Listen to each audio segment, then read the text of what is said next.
Magandang araw mga bata!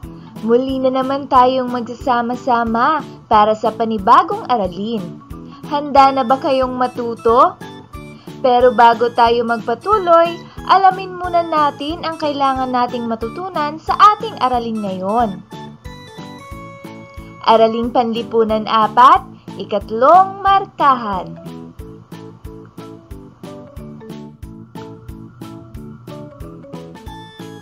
Ano ang target ko?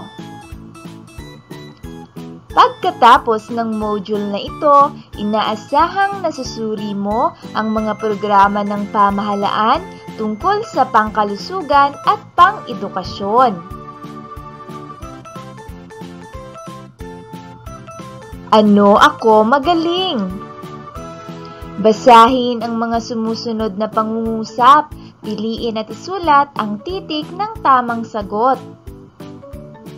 Unang bilang, anong programa ng pamahalaan ang nakapagpapagamot at nabibigyan ng libreng gamot ang mga mamamayan? A. Complete Treatment Pack. B. Health Center. C. National Health Insurance Program. D. PhilHealth.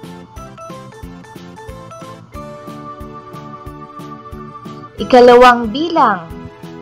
Ang pagbabakuna ay kabilang sa pinapatupad ng pamahalaan na nauukol sa patlang.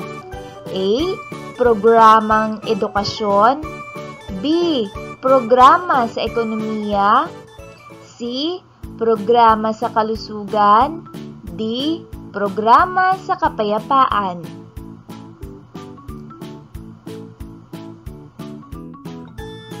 Ikatlong bilang, alin dito ang hindi nagsasaad ng kahalagahan ng National Health Insurance Program?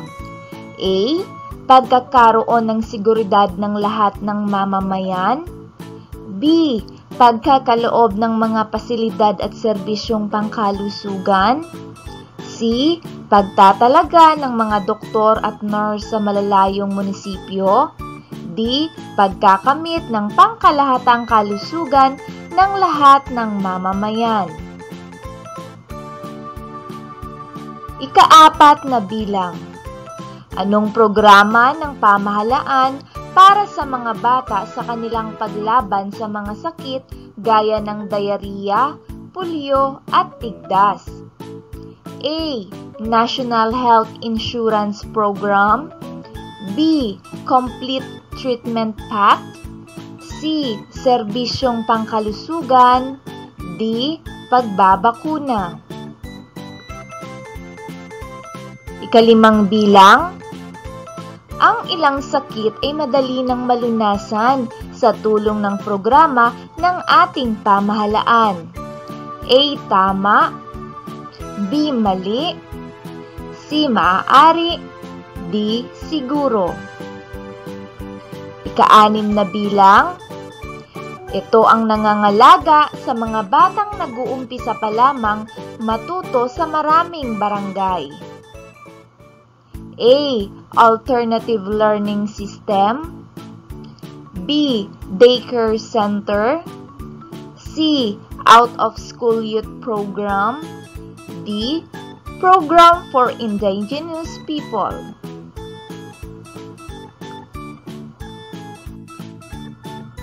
Ikapitong bilang. Anong programa ang naglalayong magkaroon ang mga mag-aaral ng lubos at tuloy-tuloy na pagkatuto para sa kahandaan sa kolehiyo? A. Education for All. B. Basic Education Program. C. Daycare Center. D. Out-of-School Youth Program. Ikawalong bilang. Bakit pinaiigting ng pamahalaan ang mga programang pang-edukasyon para sa indigenous people? A. Upang mapangalagaan at mapagyaman ang kanilang kultura. B. Upang maging kapaki-pakinabang na mamamayan. C. Upang mahikayat silang mag-aral. D. Wala sa nabanggit. Ika-9 na bilang. Ito ay programang naglalayong mapabuti ang kalidad ng edukasyon ng bawat Pilipino. A. Alternative Learning System. B. Daycare Center. C. Education for All. D. Out-of-School Youth Program. Ika-10 bilang. Aling programa ng pamahalaan ang hindi tumutugon sa pangangailangan sa pagkatuto ng mamamayan? A. Alternative Learning System. B. Daycare Center. C. Education for All. D. Complete Treatment Pack.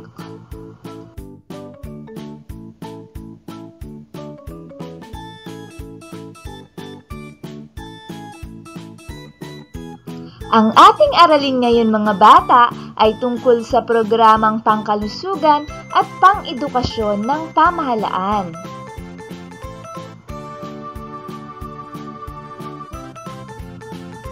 Ang mahusay na pinuno ay natutugunan ang mga pangangailangan ng mamamayan. Ito ay nakakamit sa pamamagitan ng pagpapatupad ng mga programa at proyektong makakatulong sa pagpapabuti ng antas ng pamumuhay ng bawat isa, maging ito ay sa programang pang-edukasyon at pangkalusugan.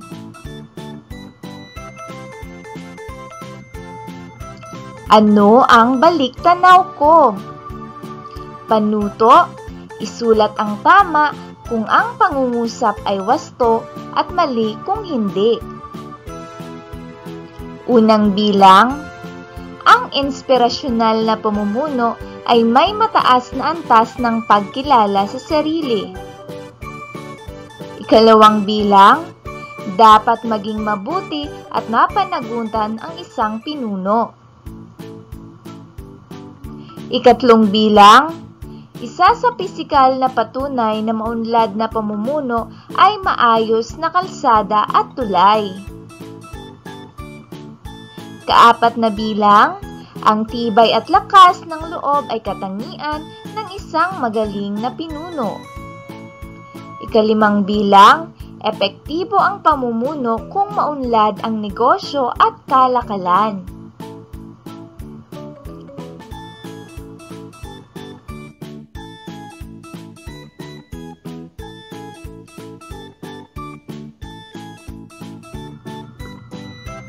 Ano ang gagawin ko? Ano ang ipinapakita sa larawan? Bakit mahalaga ang malusog na pangangatawan at isipan ng isang tao? Bakit kaya mga bata?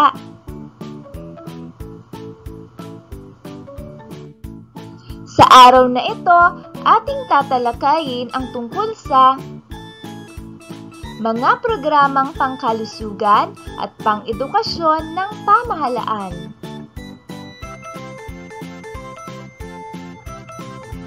Ang lakas ng tao ay isang napakahalagang bahagi ng lipunan. Nakasalalay sa tao ang pagbubuo ng desisyon para sa pang-araw-araw na kahihinatnan ng kanyang buhay, maging ang kahihinatnan ng lipunan kanyang ginagalawan ay mahalaga. Kaya naman, mahalagang malusog ang kanyang pangangatawan upang malusog din ang kanyang pag-iisip. Ito ay sinasalang-alang ng pamahalaan upang lubos na mapakinabangan ang mamamayan at maging katuwang ito sa pagbubuo ng tamang pasya, maging sa pagsasagawa ng wastong pagkilos para sa maayos na pamamalakad at kalagayan ng bansa.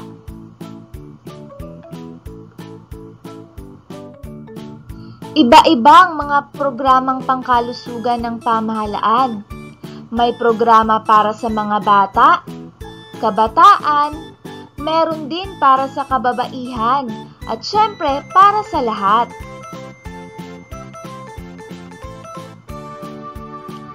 Ang Kagawaran ng Kalusugan ay ang pambansang ahensyang naatasan ng pamahalaan na mamahala sa mga serbisyong pangkalusugan.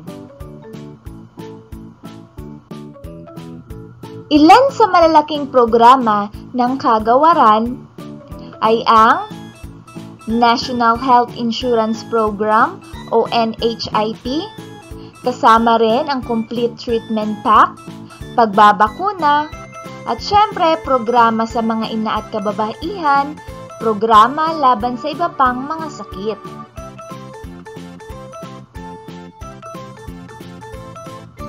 Ang NHIP o National Health Insurance Program ay itinatag upang magkaroon ng seguridad ang lahat ng mamamayan at mapagkalooban ng may kalidad na mga pasilidad, maging ang serbisyong pangkalusugan at pagkakamit ng pangkalahatang kalusugan.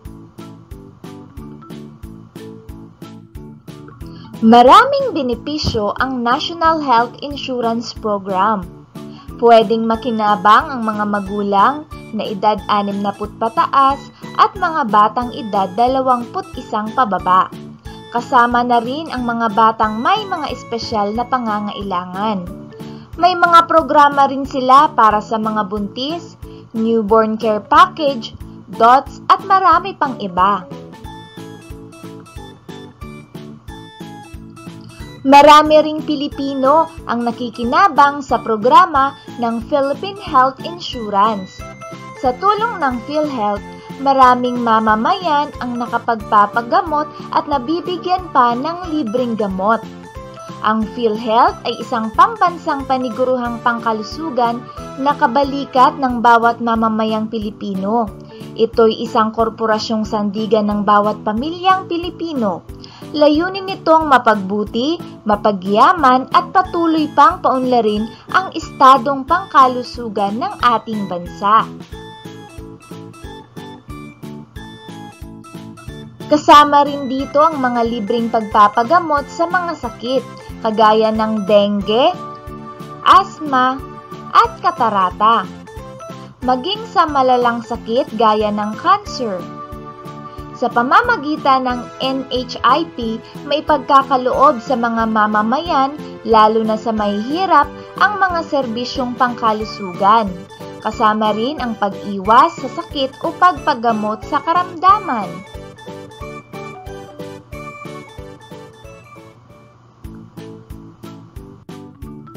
Meron ding tinatawag na Complete Treatment Pack. Higit ding mapapaunlad ang serbisyong pangkalusugan sa pamamagitan ng DOH Complete Treatment Pack. Layunin nitong marating ang pinakamahihirap na mamamayan. Ito ay upang mabigyan ng kumpletong gamot lalo na sa mga pangunahing sakit sa bansa. Nagtatalaga rin ng mga doktor, nurse at kumadrona sa malalayong munisipyo upang mabilis na matugunan ang pangangailangan ng mga tao rito. Itinataguyod din at higit pang pinalawak ng pamahalaan ang pagbabakuna o imunisasyon ng mga bata. Ito ay laban sa mga sakit gaya ng diarrhea, pulyo, tigdas at trangkaso. Kasama pa rito ang pamamahagi ng mga bitamina gaya ng vitamin A, iron, at iodine laban sa sakit sa dugo at mata. Isinasagawa rin ang mga ito sa mga sentrong pangkalusugan o health center na matatagpuan sa iba't ibang bahagi ng rehiyon. Malaking tulong ang serbisyong ito dahil nababawasan ang malubhang pagkakasakit ng mga bata. Ito rin minsan ay sanhi rin ng pagliban nila sa paaralan. Dumako naman tayo sa programa para sa kababaihan. Isa pa sa mga programang pangkalusugan ng pamahalaan ang pangangalaga sa kalusugan ng mga ina. Kasama rito ang regular na pagpapatingin sa sentrong pangkalusugan ng mga nagdadalang tao. Kasama rin ang libreng bitamina para sa kanila at libreng bakuna laban sa sakit gaya ng neotetanus. Hinihikayat din ang mga ina na regular na magpatingin sa doktor sa mga health center. Ito ay makikita sa maraming bahagi ng komunidad.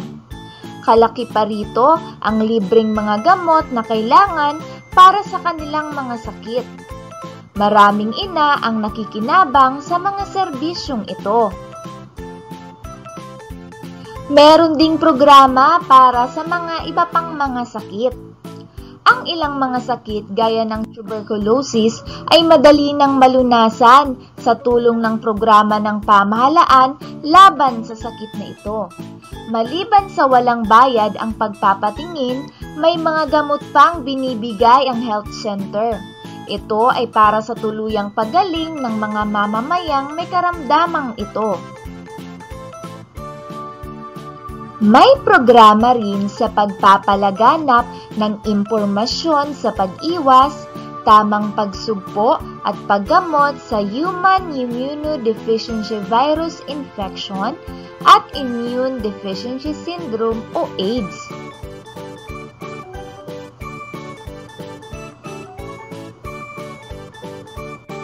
Patuloy ang pangangalaga ng pamahalaan sa kalusugan ng mga mamamayan, lalo na tuwing nalalapit ang tag-ulan, kung saan maraming mga bata ang nagkakasakit. Kasama sa panlaban dito ay ang paglilinis ng kapaligiran, katulad ng pagbobomba kontra lamok na may mga dalang sakit. Dumako na tayo sa programang pang-edukasyon. Isang mahalagang salik ang edukasyon sa pag-unlad ng mamamayan at sa pagsulong ng isang bansa. Mahalagang salik din ito sa pag-unlad ng standard ng pamumuhay ng bawat mamamayang nakapag-aral. Sa pamamagitan ng iba't ibang programang pang-edukasyon ng pamahalaan, natutugunan ang pangangailangan sa pagkatuto ng mga mamamayan.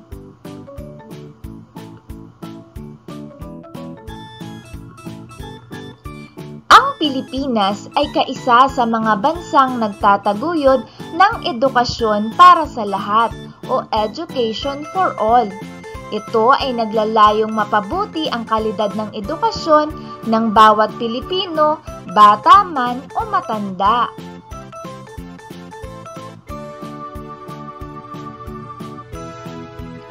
Ito ay bilang tugon sa pandaigdigang programang ito at sa pambansang pangangailangan na mapaunlad ang sistema ng edukasyon sa bansa. May mga programa sa edukasyon na ipinatupad ang pamahalaan. Nangunguna sa mga ito ang Basic Education Program o kilalang Kinder to Grade 12 Program. Nilalayo nitong magkaroon ang mga mag-aaral ng lubos at tuloy-tuloy na pagkatuto ng mga batayang kasanayan at magkaroon ng kahandaan sa kolehiyo o pag-iempleyo. May mga daycare center din sa maraming barangay na nangangalaga sa mga batang nag-uumpisa pa lamang matuto. May programa rin para sa mga out-of-school youth. Sila ay yaong mga nahinto sa pag-aaral na pinapangalagaan naman ng kagawaran ng edukasyon. Ito ay sa pamamagitan ng programa nitong Abot Alam.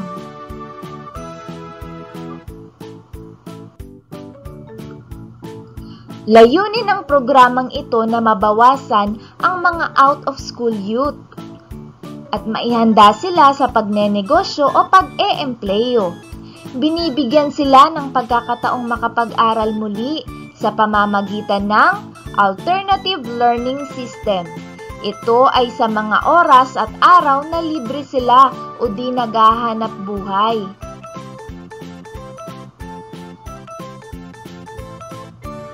Pinaiigting din ang mga programa sa edukasyon para sa mga Indigenous People o IP o mga katutubo nating mamamayan.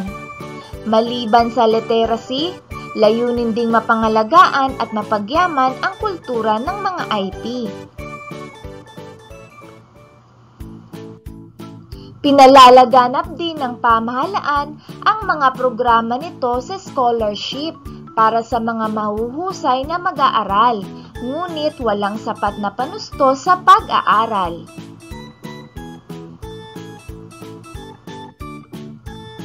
Pinaniniwalaang ang tao ay isang malaking yaman ng bansa, kung kaya kailangang hindi lamang malusog ang pisikal na pangangatawan, kundi gayon din ang kanyang kaalaman. Ito ay sa pamamagitan ng pagkatuto o edukasyon at pagsasanay. Mahalagang saligan ng mga ito ng pagsulong ng bansa sa larangan ng ekonomiya.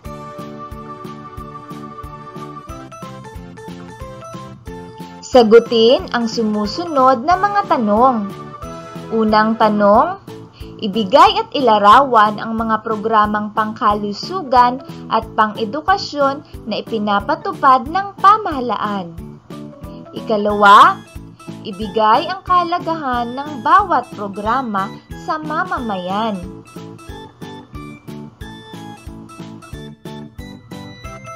Ano pa ang gagawin ko? Gawain A, panuto. Pagtambalin ang hanay A sa hanay B. Isulat ang letra ng tamang sagot.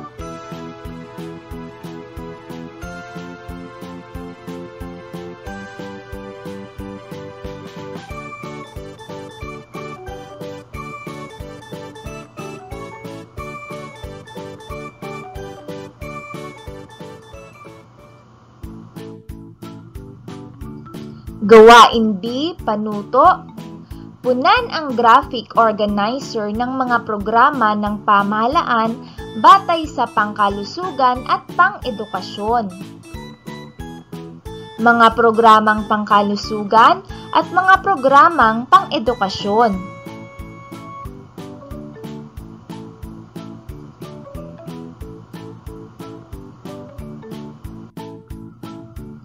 Gawain C, panuto.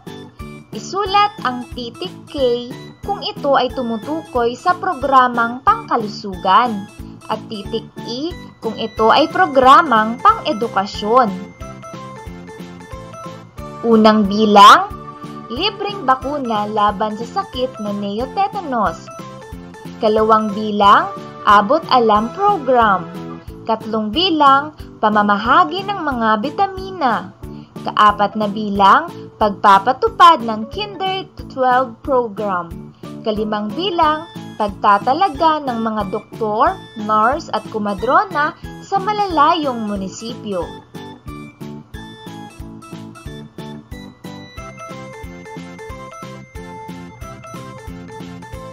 Ano ang natamo ko? Tandaan natin ito. Mahalaga ang mga programang ipinatutupad ng pamahalaan ukol sa pagpapaunlad ng edukasyon at kalusugan na nakatutulong ng malaki sa mga mamamayan. Ang Kagawaran ng Kalusugan ang pangunahing ahensya ng pamahalaan na namamahala sa mga serbisyong pangkalusugan para sa mga mamamayan. Ang edukasyon naman ay mahalagang salik sa pag-unlad ng mamamayan at sa pagsulong ng isang bansa. Kaisa ang Pilipinas sa Education for All na naglalayong mabuti ang kalidad ng edukasyon para sa lahat ng Pilipino.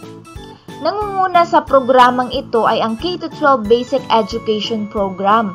Ito ay may layuning makamit ng bawat mag-aaral ang kasanayang kailangan niya sa pag-aaral, pagpasok sa kolehiyo at pag-iimpleyo.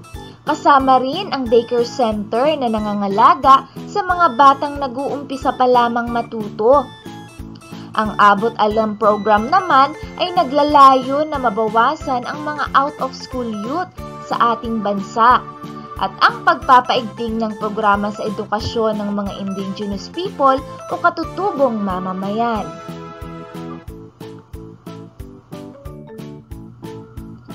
Ano ang kaya kong gawin?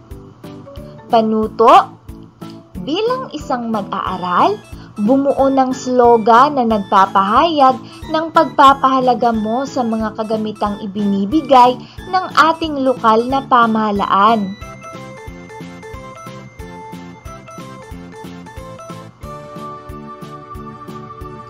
Kumusta na ang target ko? Basahing mabuti ang mga pangungusap sa ibaba. Isulat ang titik o puna ng tamang sagot.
Ano pa ang kaya kong gawin?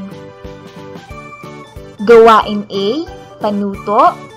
Gumawa ng liham pasasalamat sa ating lokal na pamahalaan sa programang ipinapatupad na nakatutulong sa programang pang-edukasyon at pangkalusugan ng ating lungsod. Gawin ito sa notebook.